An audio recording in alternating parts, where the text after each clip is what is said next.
Hey guys, Kevin here with etrailer, and today I'm going to be showing you how to install the Solera RV slide-out awning here on our 2019 CrossRoads Sunset Trail travel trailer. As you can see on our slide-out, there's a lot of grime built up on here, which could have easily been blocked by our awning. A lot of the times when you have your awning out, if you're anywhere near a tree or anything like that, you're going to have leaves, all kinds of bugs, anything like that, dropping down on top of your awning.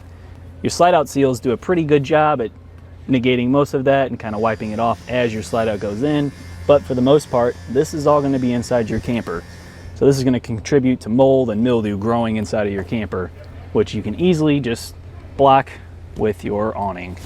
To determine the correct slide out awning for you, what you're going to want to do is measure from the edge of your flange to the edge of your other flange, and then you can take that into our fit guide for our awnings and pick out the correct size for you. But you're also going to want to keep in mind that you need to have at least 7 inches of clearance space on the side. That way your arms don't end up smacking into anything.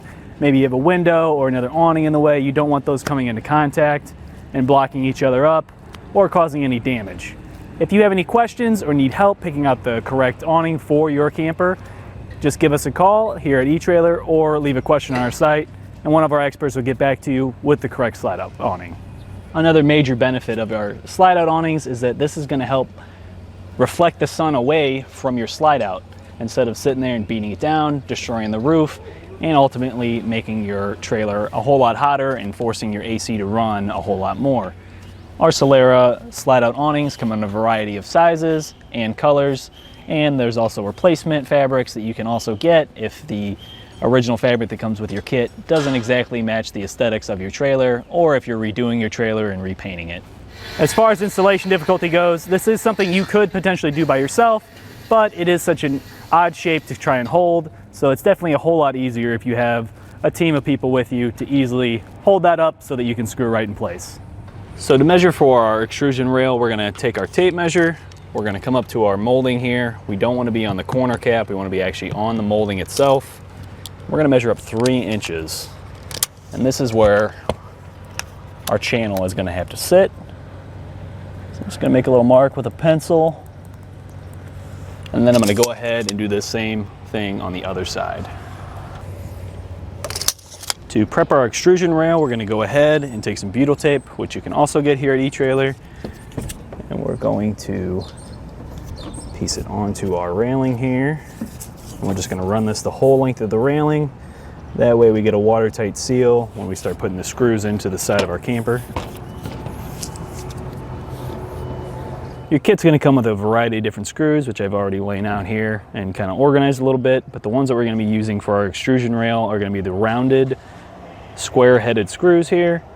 So we can go ahead and peel off the backing of that butyl tape, and then we can go get this up in position and then start screwing it in. So we have our line right here that we drew earlier that's 3 inches up. We're going to make that the center of our C channel. That way our C channel is 3 inches up.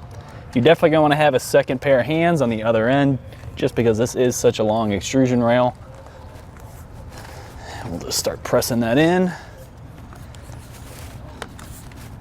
And we'll work our way down and get this nice and stuck on there. The butyl tape should do a pretty good job at holding it up to the wall, and then we can come back with those screws and shoot them in each one of these holes.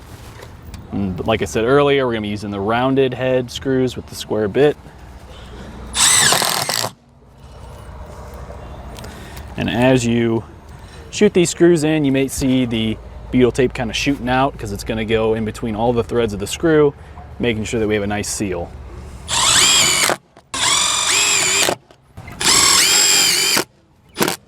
So our next step, we're going to take our inner brackets and we're going to put some butyl tape along our screw holes on the back.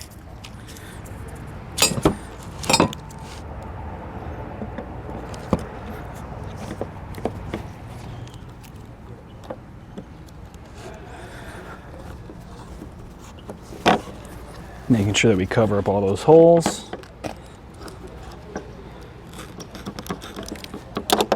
And then we cut that off and pull off our backing.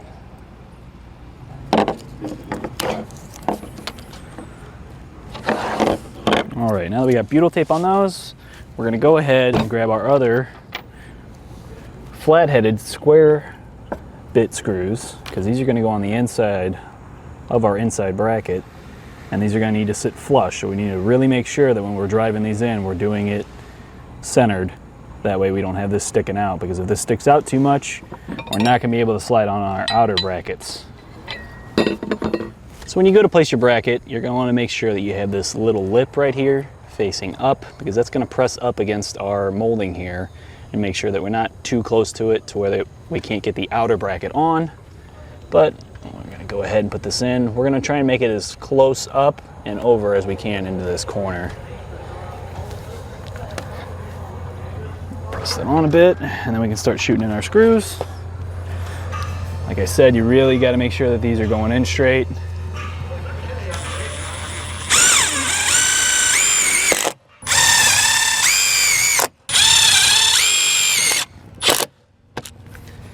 All right, just go ahead and clean off that excess butyl tape.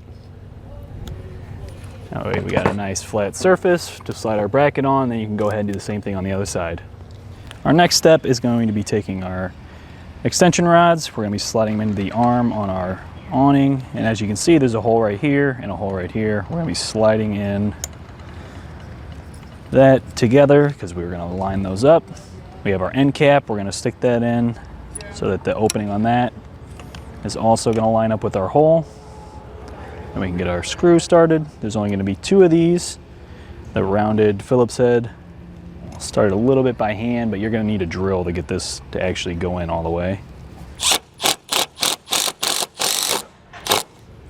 You're going to be careful, don't strip it, just enough to get it going. And then we're going to go ahead and do the same thing on the other side. So one thing to make your installation a little bit easier is just take your needle nose pliers and kind of pry down on the ends of your extrusion rail. That way the rail or the bead will slide right through here with ease. Before you go ahead and try and install your awning, you're also going to want to unroll it just once or twice just so that you have a little bit more room to play with, so you can slide your bead up into the extrusion rail. So here's our bead right here in our awning. We're going to go ahead and just slide that right in. You're definitely going to have a extra pair or 2 of hands just because it's such an awkward length, but we'll slide it right down through our extrusion rail. All right, so we're going to be using the bottom side of our bracket here just because we don't want to be coming into contact with our window as we're sliding this on because it's such a tight space. We're going to go ahead and line that up along with our arm and just slide it right into place. So the next step is to center your awning. So what I did was I just measured from our molding here over to the edge of the fabric on both sides and just got it centered up. I mean, it doesn't have to be exactly perfect, but you want to make it look nice and have it centered for your vision. So next step is going to be securing our outer bracket to our inner bracket. And to do so, you're going to need these little black screws that take a Allen key. And one thing I have noticed after doing a few of these is just that some of the holes aren't exactly the same size, so you may need a couple of Allen keys. But we're going to stick this in, and so the way we placed our outer bracket on top of our inner bracket, only this bottom hole and this bottom hole is actually going to be touching that bracket. If I put those screws in this top one, it's going to be sitting up against the molding, which we don't want. So we can start these off a little bit by hand.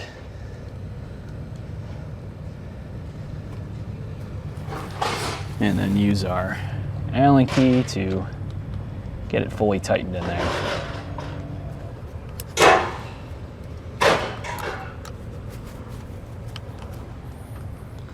All right, now that we got that nice and hand tight, we can go ahead and do the same thing on the other side. As you can see, there's a little bit of play with the arm inside of the bracket. We want to make sure that we have our bracket and arm lined up perfectly. So I'm going to hold this up a bit, and then we're going to shoot 2 screws right into these holes right here to hold our arm in place. As you're doing this, you're going to want to make sure to just kind of slowly start it.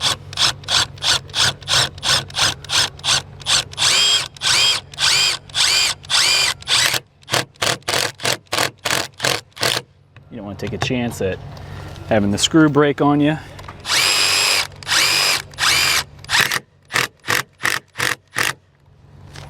And now we can go ahead and do the same thing to the other side. This metal clip right here is actually what's holding back from our roll retensioning back up. So what we're gonna do now is we're gonna lift our roll back a little bit, relieve the pressure off of that, and then we're gonna pull this right out.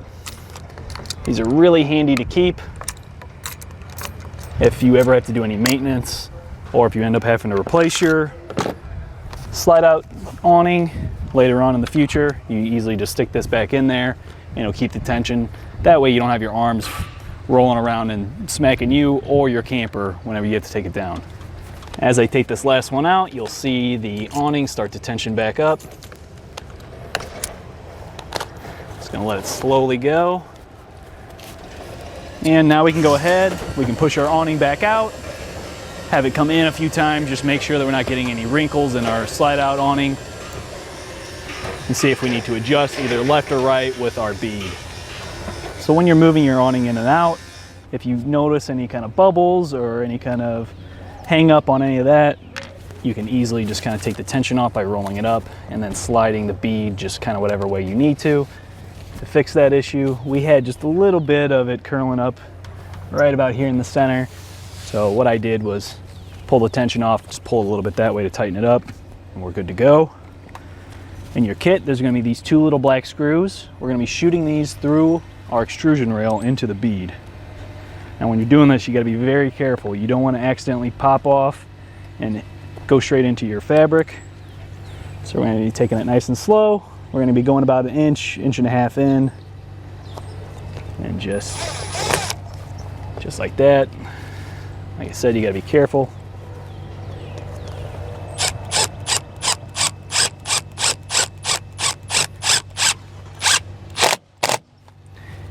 And with that in place, that's gonna hold our bead and prevent it from moving back and forth and getting any wrinkles in our fabric. So now we can go ahead and do the same thing to the other side. Well, I think that about does it for today's installation of the Solera slide out awning here on our 2019 CrossRoads Sunset Trail travel trailer. My name's Kevin. Thanks for watching.